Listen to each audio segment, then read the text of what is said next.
we're going to talk about signal flow. So I've talked about some signal flow stuff in the past a little bit here and there, but I want to do like a full overview of it right now because it's going to be important for the next steps we're taking in our mixing here. So first of all, let's review what is an audio signal. Well, a signal is just a representation of something. So an audio signal is a representation of audio. The audio signal in this case is made up of bits on the computer, like the zeros and ones that are the representation of our audio, what will eventually become the sound that we hear. But in the analog world, as in not on a computer, when you're just dealing with wires and cables and microphones and things, it's electrical voltage is what the audio signal is comprised of. When the sound hits a microphone or comes out of the guitar or whatever it happens to be, it gets converted into this electrical voltage that is sent through the mixing board or whatever people happen to be using. In our case, it's this flow of bits in the computer, and that's what we're calling our audio signal. So what is signal flow? Signal flow is the path that an audio signal takes from its source to its output. So what do I mean by that? What is a source? What's an audio source?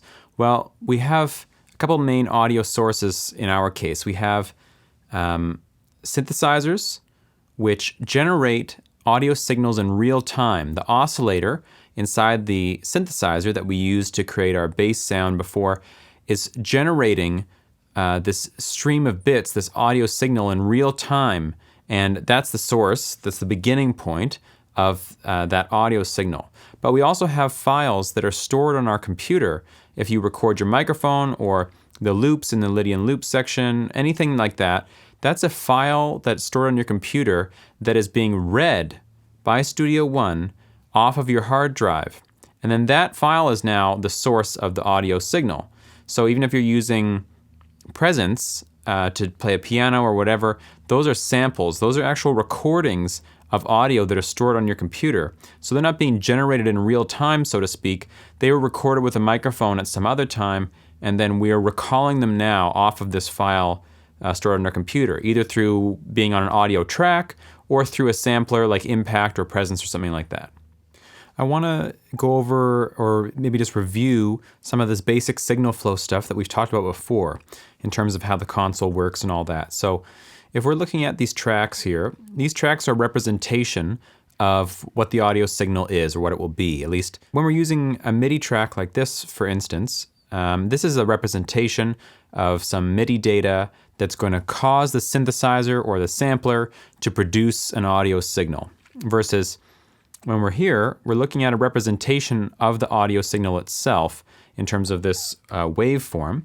And we can think of this information kind of gets sent to the top part of the channel in the console and then flows downwards. So let's look at that. I'm going to set up my console so that the inserts and sends are on top by pushing this button, and I'll just pull this up for now.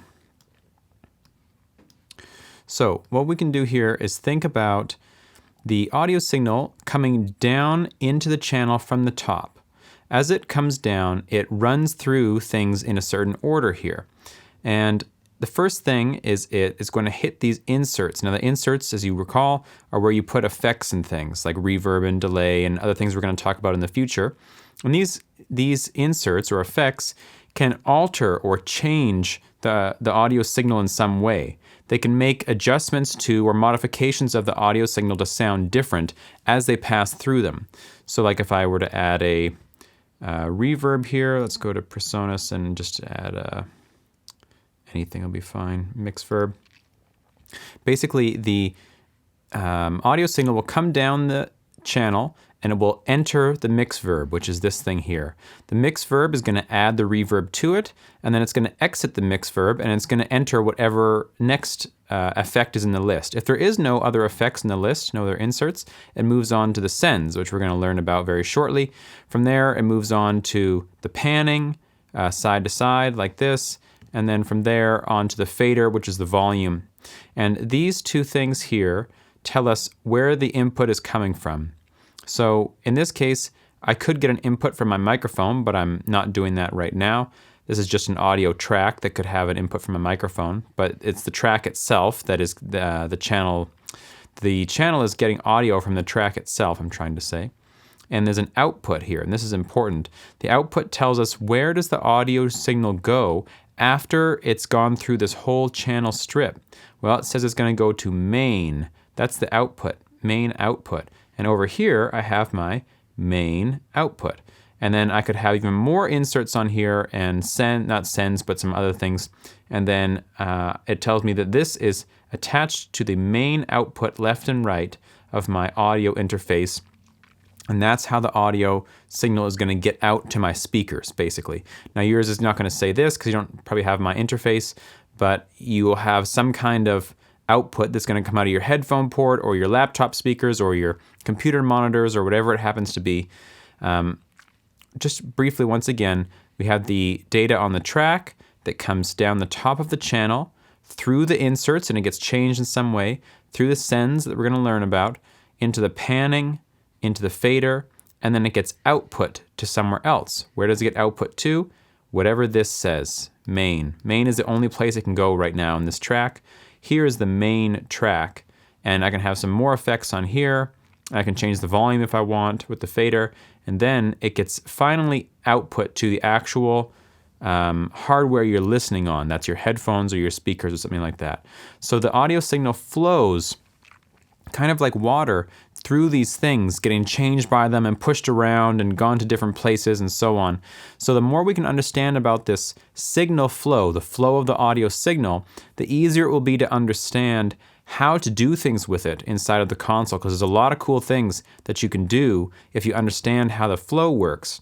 So you can, if you need to think about this for a while, I recommend that you just go look at your console and consider, like, how is it working? Look at it yourself, play some audio into it, move the panning, move the fader, try and change the output if you can, anything like that, just to get an understanding of how this signal flow is working. As I keep talking, you're going to have some more understanding in the next few videos, because we're going to talk about buses and sends, which really rely on this knowledge of signal flow, and they also help you understand signal flow even better, because they're interesting applications that you can do within the console to route the audio to different places and do things with it there.